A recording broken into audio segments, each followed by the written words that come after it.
Picture a stack of cash sitting untouched in a drawer for 10 years. You didn't spend a cent of it. You didn't lose a single bill. And yet, somehow you got robbed. That's the part nobody explains properly. Your brain is terrible at understanding money.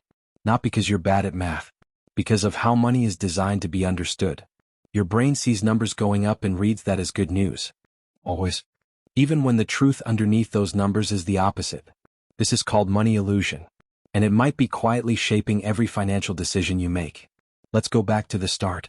Money was never supposed to be confusing. For most of human history, value was simple. You had a goat. Someone else had grain. You traded one for the other and both of you walked away knowing exactly what you'd gained and lost. There was no abstraction. No middleman. No invisible force changing the value of the goat while you weren't looking. Then currency arrived. Coins, then paper, then numbers on a screen. Suddenly the thing you were trading wasn't a goat anymore. It was a symbol that represented a goat. And symbols can be quietly redefined without you noticing. This is where inflation enters the story. Inflation is simply prices rising over time. Most people know that much. But almost nobody understands what's actually happening underneath it. Inflation isn't really about prices going up. It's about your money buying less than it used to. The number on the bill stays the same. The power behind that number shrinks. Think about it like a glass of water. If your glass holds the same amount of water but somebody quietly waters down the drink, you still have a full glass. It looks the same. It even feels the same in your hand. But you're getting less of what actually matters. That's inflation. Your paycheck looks full. The value inside it is being diluted. So why doesn't this feel obvious? Why does a raise feel like winning, even in a year when inflation eats most of it alive? This is where Irving Fisher comes in. Fisher was an economist working in the early 20th century, and he was one of the first people to formally describe what he called money illusion. His idea was simple but unsettling. People tend to think about money in nominal terms. That means they look at the actual number on the page. Not what that number can buy. A 5% raise feels like a win. Even if prices rose 7% that same year, which means you can now afford less than before. Your brain isn't built to track purchasing power. It's built to track quantity. More dollars feels like more wealth, even when those dollars are worth less than the ones you had a year ago. Decades later, researchers Eldar Schaffer, Peter Diamond, and Amos Tversky ran studies testing exactly how deep this illusion goes. In one well-known study, they asked people to judge whether someone was better off after a pay raise, even when inflation had outpaced that raise. Again and again, people judged the nominal raise as a gain, not a loss. Even when the math clearly said otherwise. This isn't a small quirk. This is a fundamental flaw in how your brain processes value. You are wired to see bigger numbers as better outcomes. Even when bigger numbers are quietly stealing from you. Here's where it gets stranger. Inflation isn't always slow and invisible. Sometimes it becomes impossible to ignore. And when that happens, you get to see exactly what money really is, stripped of the illusion. In Germany in the early 1920s, prices didn't just rise. They exploded. At the peak of what's now called the Weimar hyperinflation, prices were doubling every few days. People were paid in the morning and rushed to spend their wages by lunch, because by evening that same money would buy noticeably less. Photographs from that era show children stacking near worthless banknotes like toy blocks, and people using wheelbarrows just to carry enough cash for a loaf of bread. That wasn't a glitch in the economy. That was money illusion violently ripped away. When inflation moves slowly, your brain can pretend nothing is wrong. When it moves fast enough, you're forced to see the truth all at once. The paper in your hand was never the thing with value. It was always just a symbol everyone agreed to trust. And when that trust breaks fast enough, the symbol collapses with it. So why does inflation usually move slowly instead of all at once? Central banks intentionally aim for a small amount of inflation every year, usually somewhere around 2%, because a tiny bit of inflation keeps people spending and investing instead of hoarding cash under a mattress. It keeps the economic engine moving. But that same slow pace is exactly why money illusion works so well on your brain. A 2% erosion every year is nearly invisible day to day. It only becomes visible when you zoom out far enough to see 10 or 20 years stacked together. Here's what that actually means in practice. 2% doesn't sound like much. It sounds almost harmless, like rounding error. But money compounds the same way debt does, just in reverse.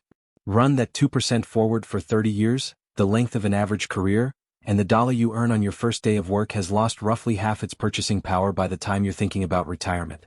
Nobody ever experiences that loss as a single dramatic moment. It arrives in 1,000 tiny doses spread across decades, each one too small to notice on its own. That's not a flaw in the system. That's the system working exactly as designed. Central banks aren't hiding this from you. They publish the target rate openly.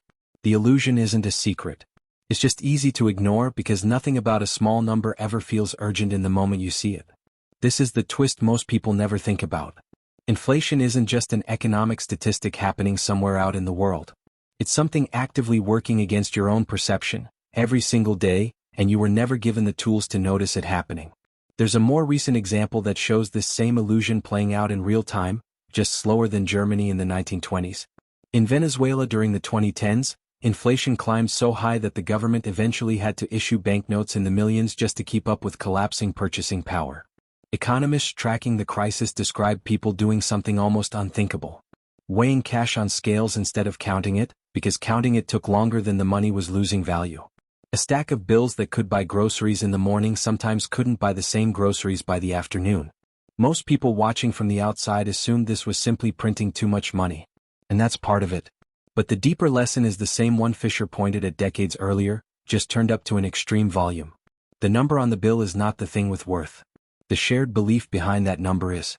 When that belief erodes fast enough, you can watch an entire economy relearn, almost overnight, something your brain quietly forgets every single day in smaller, slower doses. Think about your grandparents. They'll tell you a movie ticket used to cost $25. A house used to cost a few $1,000s. Your brain hears that and thinks, wow, everything was so cheap back then. But that's the illusion talking again. Things weren't cheaper. Money was simply worth more. The object never changed value. The symbol representing it did. This is why looking at raw numbers across time is almost always misleading. A salary of $50,000 in 1990 is not the same as $50,000 today. Not close. The number is identical. The buying power behind it is wildly different. Yet your brain still treats both numbers as equally meaningful because your brain evolved to track quantity, not the invisible force quietly reshaping what that quantity can do. So what can you actually do with this knowledge? You can start training yourself to think one layer beneath the number. When you see a raise, ask what it actually buys, not what it says. When you see a price increase, ask whether it reflects something genuinely more valuable, or simply the slow dilution every currency experiences over time. When you compare prices across decades, remember you're not comparing objects. You're comparing the shifting worth of the symbol used to measure them. You can actually see this illusion in smaller, quieter forms all around you right now. A bag of chips that cost the same dollar amount it cost last year, but somehow weighs less than it used to. A streaming subscription that holds its price for a while and then creeps up $1 or $2, time just slowly enough that nobody cancels in protest. Your own salary, which might rise every year on paper while your grocery bill quietly rises faster. None of these are separate problems. They're all the same illusion wearing different outfits. The number stays comfortable. The value behind it keeps shifting without asking your permission. This single shift in thinking is one of the most useful financial skills nobody teaches you. Not because the math is hard. Because your brain has to override an instinct it's had since the first time you held a coin and felt like more meant better. Here's the deeper truth hiding underneath all of this. Money was never really about the numbers. It was always about trust.